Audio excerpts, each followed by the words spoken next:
Welcome, my friend. Hey everybody, and welcome back to the channel. I want to start off by saying that this video was requested by the legendary Katie Sackhoff herself, the actress who voiced Bo Katan in the Clone Wars, Rebels, and brought her character to live action in The Mandalorian. I recently met her at Steel City Comic-Con, and she was incredibly sweet and very professional, a total class act. For those who don't know, when it came to the season 2 finale of The Mandalorian, in the original script, it wasn't Luke Skywalker who saved Grogu, it was Jedi Master Plo Koon. One of the main ways they did this was putting Jedi Master Plo Koon in the script where Luke was actually supposed to be. This meant many of the cast and crew members assumed Plo Koon was the Jedi who Grogu reached out to. For those who are unfamiliar, Plo Koon was one of the Jedi who did not survive Order 66 in Episode 3, Revenge of the Sith. He was also heavily featured in the Clone Wars as well. The reason Plo Koon was chosen was in part due to the fact that the Keldor Jedi Master was Dave Filoni's favorite. This fake-out would protect the secret from those on the cast and crew, and would throw off fans who would think he would be a logical choice if it were to leak to the public. So in today's video, what if somehow Plo Koon returned and rescued Grogu? The skies over Cato Nemoria were calm. Plo Koon, Jedi Master of the Keldor species and member of the Jedi Council, flew his starfighter with practiced precision. 2 clone pilots flanked him, loyal men he'd fought beside for years. Captain Jack had just acknowledged a transmission from Coruscant when the comm crackled with a new code. Execute Order 66. Then, without warning, the turrets on Plo's wingmates rotated. He felt it, a pulse in the force, a deep wound, sharp and sudden. Betrayal. His fighter shook violently as green bolt streaked past his viewport. Without hesitating, he slammed the controls, rolling his ship into a dive towards the city below. Laser fire sizzled past him, but a sharp turn through a narrow crevice gave him just enough time to activate his emergency ejection system. His cockpit blasted open. A burst of wind ripped through his robes, and Plo spiraled down, arms tucked, the force wrapping around him like a protective shield. Explosions echoed above. The wreckage of his ship vanished in a ball of fire. The galaxy believed Plo Koon was dead, but in the shadows of Cato Nemoria's vast bridges, he lived, bandaged, burned, but alive. Plo moved from system to system in silence. The Jedi Temple was gone. His friends, his family were gone. He masked his force presence, reaching out only in moments of absolute necessity. That was when he found them. The Whispers, a refugee network, the hidden path. Through hushed voices and encrypted signals, he learned of the underground effort to save force-sensitive children from the Empire's Inquisitors. He was welcomed, not as a master, not as a general, but as a guardian. Years passed. He became known to some as Kalor, meaning silent fire in a forgotten dialect. His lightsaber remained hidden, but his resolve never dimmed. The wind howled outside the mountain cave as Plo Koon sat cross-legged. The force flowed through him, faint but pure. Suddenly, it shifted. A beacon, a small frightened voice carried through the currents of the force. A child was calling. Plo's eyes opened. The planet of Tython. He had not heard that name in decades. Plo Koon's X-Wing cut through hyperspace. The Keldor's hand hovered over his old lightsaber. He hadn't ignited it in years, but the time was coming. Whoever this child is, the Force has chosen them. I only pray I am not too late. Tython was quiet, too quiet. As Plo Koon's X-Wing slipped through the upper atmosphere, a pang of unease settled in his chest. The force stirred with recent echoes, but no living presence called back. The once radiant beacon that had drawn him here had faded into a hollow silence. The ship touched down beside the ruined temple. Plo exited the ship without haste, his every step weighed by caution. The plateau was deserted, no ships, no signs of life, only scattered scourge marks and torn stone, evidence of conflict. He surveyed the site slowly, gaze drawn to the ancient seeing stone at its center. Grogu was gone. Kneeling before the stone, Plo extended a hand, fingertips brushing its cold surface. The force clung to it, residual and raw. As he closed his eyes and opened his senses, the world around him slowed. The force answered. He saw flashes. Moments burned into the ever. Grogu, sitting atop the stone, surrounded by a column of brilliant light. The boy's presence pulsed with innocence, fear, and longing. Then came shadows. Machines,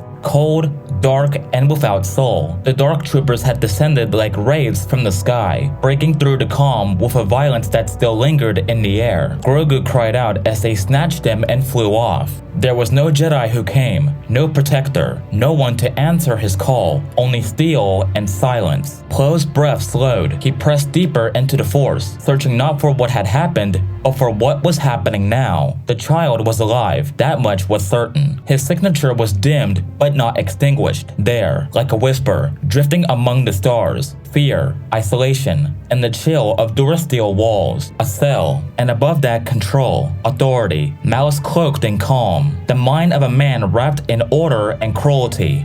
Moff Gideon. The image sharpened. A cruiser, vast and dark, drifting beyond the edge of known systems. Grogu was aboard, alone, surrounded. Plo opened his eyes, the vision fading. The child had been taken, but he could still be saved. He stood slowly, the wind tugging at the edges of his robes. The Force had not led him there in vain. It had shown him the truth, and with it, a purpose. Grogu needed a guardian, and Plo Koon had once been known for protecting the young, for guiding the next generation of Jedi. That part of him, buried beneath years of exile and pain, stirred once more. He turned back to his ship, the stars calling him toward the next horizon. The Jedi were gone, but one remained. Plo Koon returned to his ship in silence, his step steady but heavy with purpose. The galaxy had moved on without the Jedi, but the work of the Jedi remained unfinished. He entered a wide search net into the Navicomputer, regions of space where Imperial remnants were still active, where rumors of a light cruiser had surfaced. The vision had shown no specific coordinates, only fragments. The hum of hyperspace drives, the metallic clang of boots on durasteel, the deep hum of an energy cell, perhaps even a lightsaber, but not one of Jedi make. R9 beeped a warning. Multiple Imperial signatures in adjacent sectors, unstable flight corridors, and potential ambush zones. Plo listened, then nodded. He powered up his long-dormant starboard sensors, tapping into encrypted comm channels, tracking fragments of chatter and panic in outer systems. The Empire had become quieter in its death throes, but that silence was deceptive. Something more organized lurked behind the chaos, something with intent. The trail had been long, a whisper through the stars, but at last, the Force guided him true. Coordinates triangulated through fragments of intercepted transmissions, and old Imperial routing codes pointed to a narrow corridor just beyond the edge of wild space. With a pull of the hyperspace lever, the stars around them stretched, and the Jedi's vessel vanished into the void. When the ship dropped out of hyperspace, alarms lit up on his console. As the stars stretched and twisted around him, Plo Koon's fighter dropped out of hyperspace into the void above an Imperial-like cruiser. The vessel hung in orbit like a blade in the darkness, sleek, menacing, and brimming with danger. But the Keldor Jedi did not hesitate. He adjusted the controls of his starfighter and began his approach.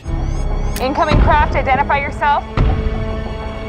On the other side of the ship, within the steel corridors lined with flickering lights, the ominous pounding of metal fists against the blast doors suddenly stopped. The rhythmic thuds of the dark troopers ceased all at once, like a corpse falling into an eerie silence. Inside their launch bay, the mechanical soldiers straightened, heads turning in unison as a new presence flooded the air. Though devoid of emotion, they seemed to sense something. The Jedi had arrived. A small hiss echoed through the corridor. Plo Koon had boarded. His boots met the metal floor with quiet finality. Cloaked in robes dulled from age and wear, he moved forward without sound, each step deliberate. His breathing apparatus clicked softly beneath his mask, a steady cadence to contrast the quiet dread descending across the ship. On the bridge, Grogu stirred. The child's ears twitched. His eyes widened, not with fear, but recognition. A lone figure moving down the corridor, cloaked, hooded, unflinching. Then the feed shifted to another camera. The blade sliced through the air with precise, fluid movements. The dark troopers, who had only moments ago been pounding relentlessly on the steel blast doors to the bridge, now stood at full alert, forming ranks to intercept the intruder. But they never stood a chance. Plo Koon moved through them like a phantom, his blue lightsaber carving arcs of brilliant light through durasteel limbs. Sparks sparks flew. One trooper lunged. He sidestepped and cut it down at the joint. Another fired a volley of blaster bolts. His saber deflected them with smooth precision, redirecting one shot straight into the trooper's chest. Their strength in numbers meant nothing against his mastery of the Force and blade. Grogu stood on his tiny feet, hand pressed against the flickering monitor. His eyes were wide, filled with recognition and a strange serenity. The image of Plo Koon, hooded, lightsaber blazing, reflected in the glass as the child gently traced a path with his fingers across the screen, as if guiding the Jedi forward. His lightsaber deactivated with a hiss as he stepped into the lift. The doors closed behind him. He stood motionless, centered, breathing in sync with the subtle pulse of the Force. The lift ascended. As it neared the top, warning lights began to flash. More hostiles were waiting. The moment the doors parted, a barrage of blaster bolts came screaming toward him, but Plo was already moving. His saber snapped to life with its familiar hum, a wall of blue light swatting away the first wave of incoming fire. The dark troopers advanced in formation, shoulder to shoulder, trying to overwhelm him. Plo met them head on. He ducked the strike, slid between two troopers, and unleashed a sweeping arc that carved through their armor. Another fired from behind. He pivoted, blade flashing. The bolt redirected, slamming into its sender. He moved like a storm, controlled, precise, unstoppable. These weren't living soldiers. They couldn't fear, but if they could, they would have run. Soon, only silence remained. The last trooper sparked and collapsed at his feet. On the bridge, Din stepped forward and input the code. The blast doors creaked and then parted with a low groan, revealing the Keldor Jedi. He stood in the frame, breathing steady through his mask, robes dusted with ash and metal fragments. Plo Koon stepped inside and turned off his lightsaber. Grogu looked up at him, eyes wide. He didn't move at first, just stared at the figure in the robes, sensing something deep and familiar through the Force. It was the same presence he'd reached out to on Tython, steady, warm, protective. He doesn't want to go with you. He wants your permission, Mandalorian. The Force is strong within him, but talent without proper training is meaningless. I will protect the child with my life. However, until he masters his Force abilities, he is not safe. Grogu looked at Din again, eyes full of emotion. Slowly, the Mandalorian reached out and touched the child's head. He hesitated, then removed his helmet, not for himself, but for Grogu, so the child could finally see him. Their eyes met, and for a long moment, neither said a word. He gently set Grogu down. The child took a few uncertain steps at first, then walked steadily toward Plo Koon. The Jedi remained still, lowering himself into a kneeling position as Grogu reached him. The child looked up, then raised his arms. Plo gathered Grogu into his arms, holding him securely. You have my gratitude for keeping the child safe. You've given him love and stability. He will carry that with him. May the Force be with you. Din gave a small, bittersweet nod. Plo stood and turned toward the exit, his cloak trailing behind him as the doors slid open. Grogu glanced back at Din one last time, a long, lingering look. The Mandalorian said nothing, only placed a hand over his heart. Then, the doors closed. The winds of Odessen were calm, a gentle breeze flowing through the towering trees and vast rolling plains. It was a world far removed from the chaos of the galaxy, a place untouched by the Empire's reach and the scars of war. Plo Koon had chosen this world for its serenity and its connection to the Force. Here, he could train Grogu in peace, away from the conflict that raged across the stars. Grogu sat cross-legged in the soft grass, his little feet barely touching the ground, his large eyes fixed on Plo Koon. The Jedi Master stood several feet away, his hooded figure calm and still. His hands rested lightly at his sides as he observed the child, sensing the emotions and thoughts swirling in Grogu's mind. You have the power, Grogu, but power is not the same as control. You must learn to listen to the Force, to feel it. Only then will you understand its true strength, young one. Grogu tilted his head, sensing something new in Plo's words. He had been training since they arrived on Odessen, his connection to the Force growing stronger with each passing day. But the lessons were more than just physical. They were about understanding the very essence of the Force itself. Reach out. Let the Force flow through you, Grogu. Feel it in the air around you. Let it guide your thoughts, your actions. Grogu closed his eyes, concentrating. For a moment, all was still. Then, with a small, focused gesture, a pebble lifted from the ground in front of him, floating gently into the air. It wavered for a brief moment before settling back down. Good. But now, try to hold it. Not with your hands, but with your mind. You must learn patience, Grogu. The Force will not obey a hasty heart. Grogu's brow furrowed as he attempted again, but the pebble only floated a short distance before dropping. His small hands reached out instinctively, but Plo held up a hand, stopping him. You must trust in the Force, not in your own will. It is not about forcing your power, but about understanding its rhythm. Let it come to you. The child's frustration was evident. His little body tensed as he stared at the pebble. Plo approached slowly, kneeling beside him. You are not alone in this, Grogu. The Force is always with you. Trust it, and you will find your path. Grogu's eyes shifted to Plo, and for a moment there was a quiet exchange between them. No words, only the bond of master and pupil, of teacher and child, as Grogu felt the presence of the Force more deeply than before. This time, Grogu's focus was different. The pebble floated gently, rising higher, held in place by a calmness that had been absent before. The Force flowed through him, his mind now attuned to it, not fighting against it. When the pebble finally hovered just above his head, Grogu opened his eyes, a small smile tugging at the corners of his mouth. You see, it is not about strength, but about connection. You are learning. Grogu nodded, but there was still much for him to understand. The road ahead was long, but the foundation was being laid. For now, in the quiet of Odessen, Plo Koon and Grogu stood together, bound by the Force, as master and pupil, one learning to guide, the other learning to trust. And though the galaxy was far from at peace, here, on this world,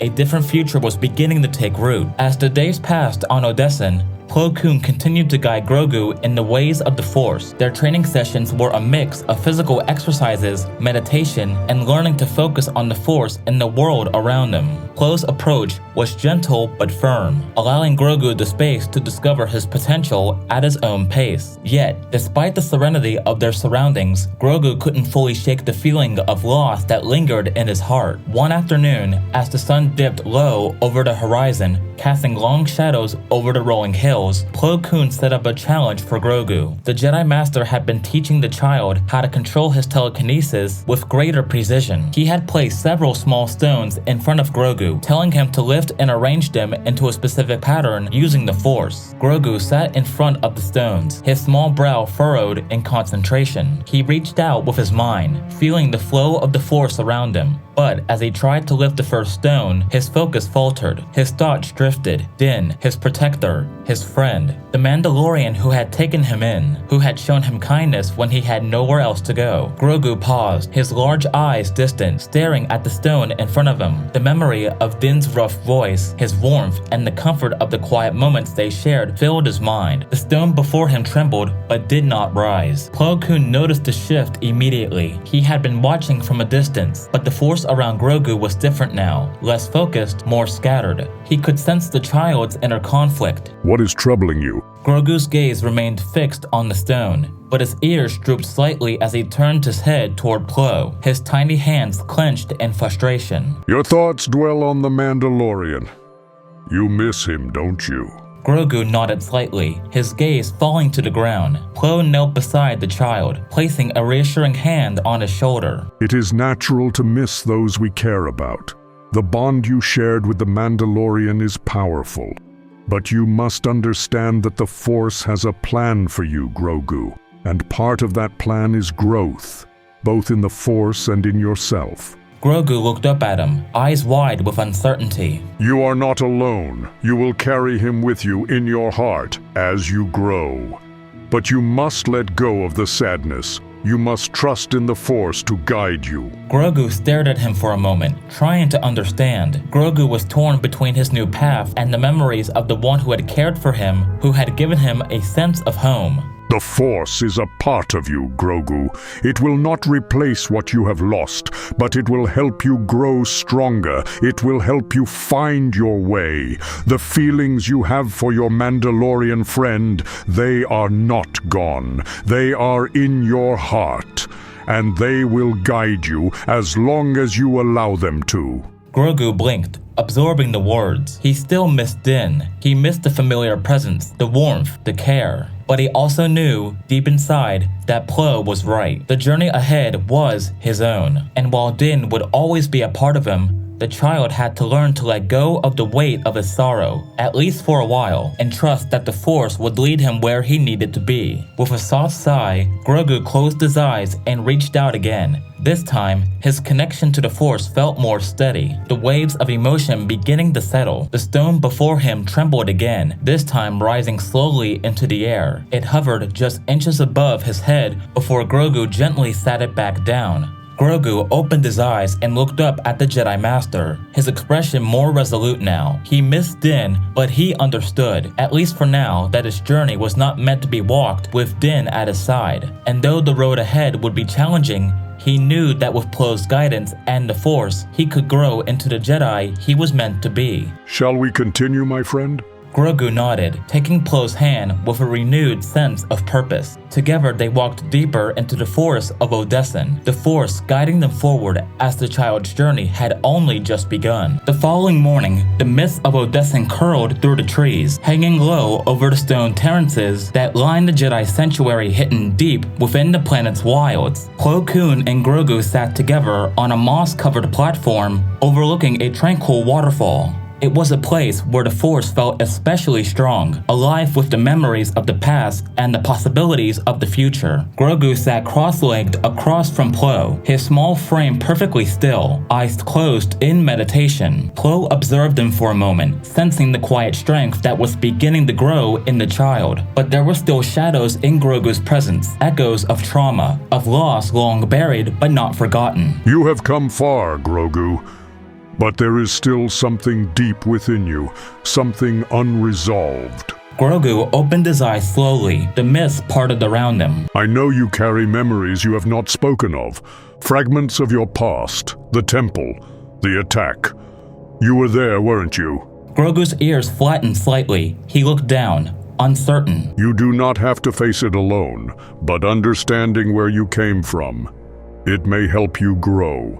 May I help you see? Grogu hesitated, then, slowly, he gave a small nod. Plo leaned forward, placing a gloved hand gently on Grogu's forehead. The Keldor closed his eyes, and together, they reached into the currents of the Force. Grogu trembled slightly, but Plo's presence was like an anchor, steady, warm, and unyielding. The world around them faded. In its place, a rush of visions took hold. A corridor bathed in golden light, similar, sacred. The Jedi Temple on Coruscant. Voices echoed in panic. Blaster fire rang out. Clone troopers marched down the hallways, turning their weapons on the very Jedi they had once served. A younger Grogu in his hover pram, his tiny hand shaking as Jedi Knights fell one by one. Through the Force, Plo could feel it all. The fear, the confusion, the helplessness. The child had been shielded. Another Jedi named Kelleran Beck had protected him. The vision ended as Plo gently removed his hand. You survived something no child should have endured. You were not abandoned, Grogu. Master Kelleran Beck cared enough to hide you, to save you. That courage, that love, it lives in you still. Grogu reached out, grasping Plo's robe tightly with his small hand. You are not that frightened child anymore. You are a Padawan now. You walk the path not only for yourself, but for all who were lost. Let their strength guide yours. Grogu nodded, his gaze steady now. The past was no longer a distant nightmare. It was part of him. And through the Force, he was learning not just to remember, but to heal. Come with me. There is still much to learn. The two turned back toward the sanctuary, walking side by side into the rising light. The Force swirled around them, quiet but vibrant. And by the way, if you guys are still watching up to this point, thank you very much. If you haven't already, if you're new, please subscribe to the channel so you won't miss future videos, and drop a like on the video. Grogu's training had entered a new phase, not just of discipline or ability, but of reconnection to his true self. And with each step forward, the Jedi legacy lived on, not in temples or legends, but in the bond between a teacher and his student. Days on Odessen passed in quiet rhythm. Grogu's connection to the Force deepened with each lesson, not in flashy displays of power, but in stillness, patience, and understanding. It was during one of these serene afternoons, under the swaying canopy of Odessen's Emerald Forest, that Grogu faced an unexpected trial. He was alone, practicing meditation near a gently running stream while Plo Koon watched from a hidden distance. The leaves rustled, at first softly, then louder. A presence stirred in the Force, not dark, but wild, alert, tense. A massive beast emerged from the underbush, stalking Grogu on padded feet. A forest stalker native to Odessen. Its muscles were tight, ready to spring. Grogu stood slowly, ears twitching, but he did not run, nor did he reach for the Force in fear. He breathed, centered himself, and stepped forward, small hand raised. The beast snarled, baring its fangs. Grogu didn't flinch. Instead, he reached out, not with aggression, but with empathy. Through the Force, he touched the creature's instincts, its emotions, its pain. He felt its hunger, its fear, and its confusion. It wasn't there to hunt. It was lost, displaced from its territory after a recent storm had flooded its den. Grogu continued walking forward until he stood within arm's reach. The beast tensed, then relaxed. The fire in its eyes dimmed, its breathing slowed. With a low rumble, it settled to the ground, curling up beside the stream. Grogu sat silently for a moment, then sat next to it. The tension faded from his shoulders. He placed a small hand on its thick hide. The forest seemed to breathe with them. From the shadows, Plo Koon watched with quiet pride. This was the trial Grogu didn't know he was taking. Not a challenge of lightsabers or force pushes, but of wisdom. To be more accurate, knowing when not to fight, when to listen to the will of the Force and understand that power is not dominance, but harmony. Grogu would remain there until nightfall, the Forest Stalker resting at his side, both of them bound by something deeper than fear or instinct, trust. And when he returned to Plo, he said nothing. He didn't need to. The lesson had taken root.